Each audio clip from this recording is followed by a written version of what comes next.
उमेदवारी अर्ज मागे घेण्याचा आणि आमचीही सगळ्यांची धावपळ चालू आहे।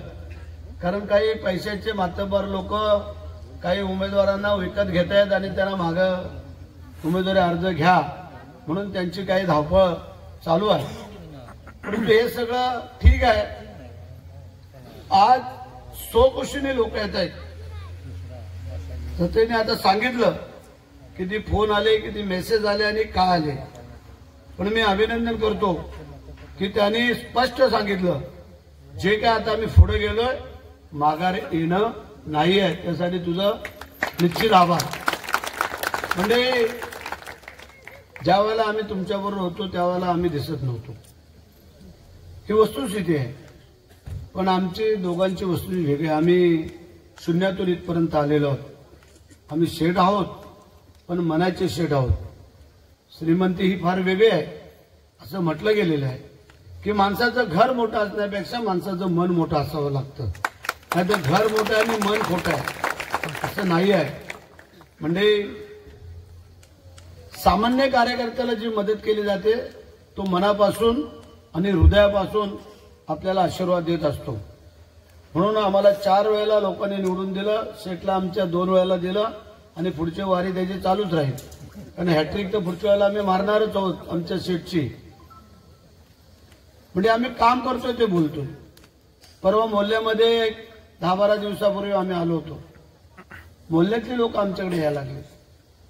परवा म्हसळ्याची नगरपंचायतीमधली शेठ मला वाटतं एक आपली हिंदू बांधव जर सोडला भगिनी तर मला वाटतं 9 लोक सगळे मुस्लिम होते। नगरसेवक, नगराध्यक्ष सगळे लय धावाधाव पळापळ झालेले त्यांची। ते कसे बाद होतील काय होतील यांच्या त्या ह्याच्यामध्ये चालण्याला हरकत नाही आहे। आम्ही सांगितलं त्यांना। म्हणजे आमचं सांगण्याचं तात्पर्य एवढंच आहे, एवढे वर्ष घरामध्ये सत्ता ह्याच्या पलीकडे काही नाही। शेठ काय लोक बोलतात मंत्री असल्यामुळे आम्हाला काय थोडी बंधन आहेत, पण एक ना एक दिवस जय महाराष्ट्र करणार आम्ही, हे पण तुम्हाला सांगून टाकतो। हा, कारण काय प्रत्येक गोष्टीला लिमिट आहे, प्रत्येक गोष्टीला लिमिट। शेठ परवा ते कुठेतरी बोलले की लोकसभेला भरत शेठनी काय केलं। म्हणजे आमचे आई वडील अत्यंत प्रामाणिक काम करतात। म्हणजे राजकारणात नाही, कुटुंबामध्ये, शेतकरी कुटुंबामध्ये त्यांचा मुलगा आहे मी। रायगडच्या पुण्यभूमीतला मी मावळा आहे।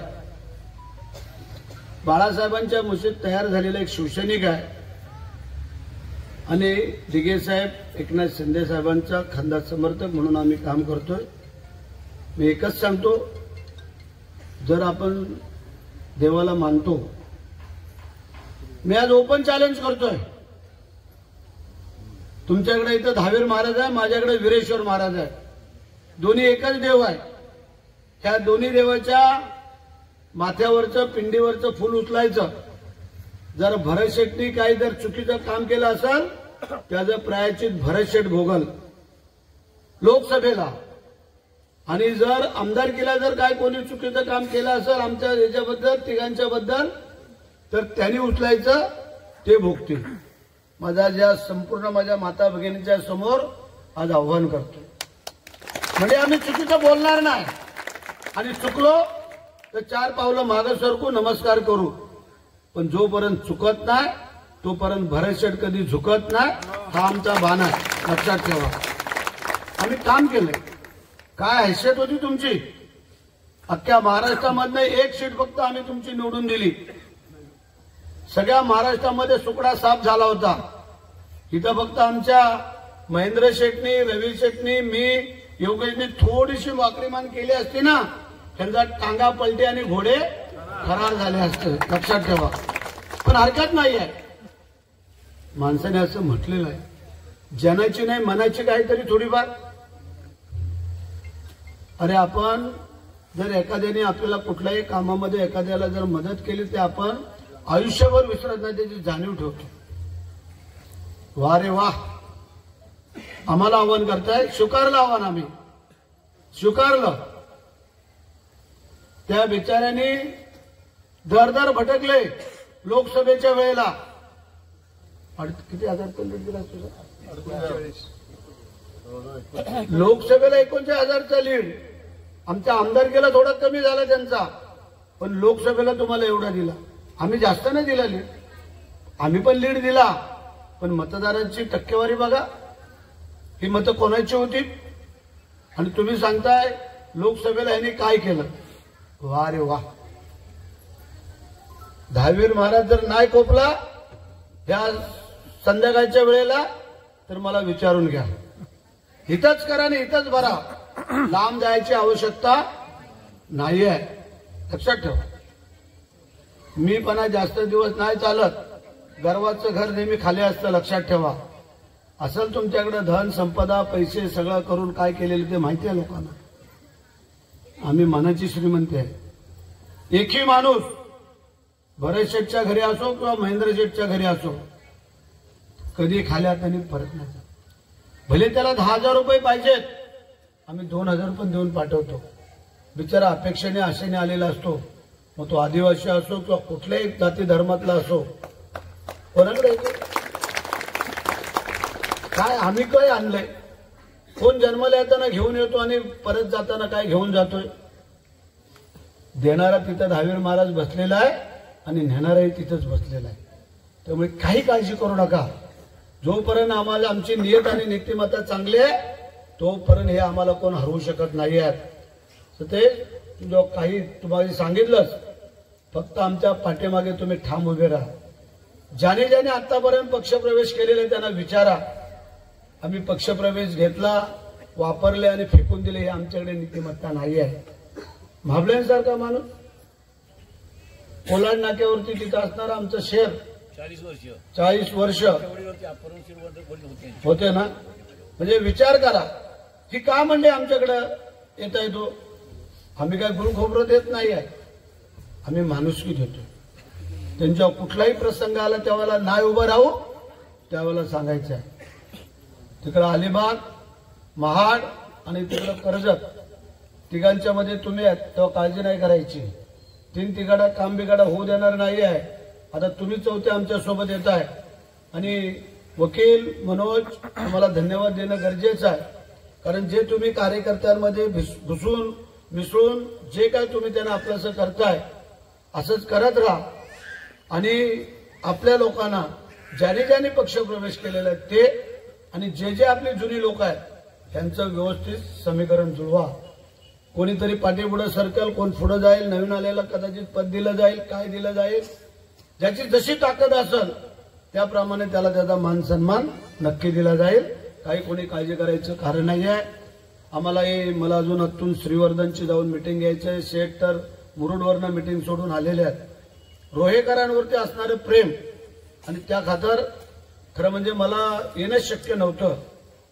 परंतु कार्यकर्ते जो मेहनत घेतोय, जो धावपळ करतोय आणि मंत्री हा दर्जा थोडासा वेगळा आहे, त्याच्यामुळे मला वाटतं ही 8-10 दिवसात का किती तिसरी फेरी असेल मला वाटतं. 3 फेऱ्या झाल्या माझ्या, अजून पुढे होतील, याची कोणी काळजी करू नका. कोण काही कंपनीवाल्यांकडनं फोन करतोय, कोण अधिकाऱ्यांकडनं फोन करतोय, पोलीस तहसीलदार सगळ्यांना महेंद्र शेठ सांगून टाकलेलं आहे दुजाभाव चालणार नाही. आमचे कार्यकर्ते चुकले आम्हाला सांगा, हरकत नाही आहे. पण मी मगाही सांगितलं, चुकणार नसतील, त्यांना त्रास जर झाला मग तो कोणी अधिकारी असो मग त्याची बाकी गैर केली जाणार नाही, हा मला शब्द आहे. आमचे कार्यकर्ते कधी चुकीचं करणार नाही आहे. ते मी तुम्हाला पोलीस असतील, तहसीलदार असतील, प्रांत असतील, कलेक्टर असतील, कमिशनर असतील, कोणी असतील, पण तुम्ही होऊन आम्हाला त्रास देण्याचा प्रयत्न केला, आम्ही शिवसैनिक आहोत. बाळासाहेबांनी काय सांगितलं, आपण होऊन कोणाला पाय लावायचा नाही. चुकून पाय लागला तर त्याला नमस्कार करायचा, पण जाणून बुजून कोण जर पाय लावायचा प्रयत्न केला, तो जर अंगावर आला त्याला शिंगावर पण घ्यायचं. ही शिवसेनेची ताकद आहे, लक्षात ठेवा. कारण आपली पद्धत आहे ना. आज जो काय मराठी माणूस मुंबईमध्ये ठामपणे जो पाय रोवून उभा आहे तो केवळ आणि केवळ बाळासाहेबांच्या कृपाशीर्वादामुळे शिवसेनेमुळे हे कोणाला नाकारता येत नाही आहे. हजारो कुटुंब आज आपली मुंबईमध्ये राहत आहे, ठाण्याला, पुण्याला, वेगवेगळ्या ठिकाणी नालासोपाऱ्यापर्यंत गेले, तिकडे कर्जत कसारापर्यंत गेले, बदलापूरपर्यंत गेले. याला फक्त आणि फक्त एकमेव कारण जर कोण असेल तर आदरणीय बाळासाहेब आणि शिवसेना. आणि म्हणून आज जी शिवसेना फोफावत चाललेली आहे, काय झालं, अनेक वर्ष घरामध्ये मंत्री संत्री विंत्री सगळे यांच्याच घरात, परंतु एकच आमदार निवडून येतोय. खासदार आमच्यामुळे झालेला आहे. मग तुम्ही सांगा, तुम्ही त्याप्रमाणे वागा तर तुमची प्रगती होईल. इतर प्रगती होणं आणि वेगळी प्रगती ह्याच्यात फरक आहे. ते महेंद्र शेठच बोलू शकतात, आम्हाला काही बंधन नाही. म्हणजे असो, 2 तारखेला नगरपालिकेच्या निवडणुका आहेत, 3 तारखेला रिझल्ट आहे. माझी विनंती आहे, ज्यांचे ज्यांचे नातेवाईक सोयरे संबंधी पाहुणे काय जे असतील त्यांना विनंती आहे, जे काही आपले उमेदवार ज्या ज्या प्रभागामध्ये वार्डामध्ये उभे असतील नगराध्यक्षासहित, त्यांना आपलं मतदान करावं, आपल्या नातेवाईकांना सांगावं. ही तुम्हाला एक प्रेमाची विनंती करतो. तुम्हाला पुन्हा एकदा मनापासून धन्यवाद देतो, तुमचं अभिनंदन करतो. आणि तिथे तू सांगितलं की गेले अनेक वर्ष आम्ही काम केलं, तिकडं काम केलं जातं, इकडं काम केल्यानंतर काय तुम्हाला फरक वाटतोय ते तुम्हाला समजेल. आज उस्मानभाईंसारखी मंडळी छाती डोकपणे काय गोष्टी सांगतात. आज नितीन सारखं आमचं कार्यकर्ता, कुशवांसारखे, महाबळे शेठ सारखे, ही सगळी मंडळी, आज ही सगळी जुनी मंडळी, आज जी काय आमच्या त्याच्यापेक्षा आमचं मोठेपण काय असू शकतं. म्हणजे सगळ्याच गोष्टी पैशामध्ये झोकल्या जात नाही आहेत, काही तत्वानी पण चालावं लागतं. आणि म्हणून तुम्हाला आज सांगतो की आज रोहा बदलतोय, त्या रोहा बरोबरच आजूबाजूची गावही बदलत आहे. आणि निश्चितच एक ना एक दिवस अखंड रोहा तालुका बदलल्याशिवाय राहणार नाही. आम्ही तुम्हाला आत्मविश्वास देतो आणि तुम्हाला पुन्हा एकदा धन्यवाद देऊन माझ्या 2 शब्दाला पुनराम देतो. जय हिंद, जय महाराष्ट्र, वंदे मातरम.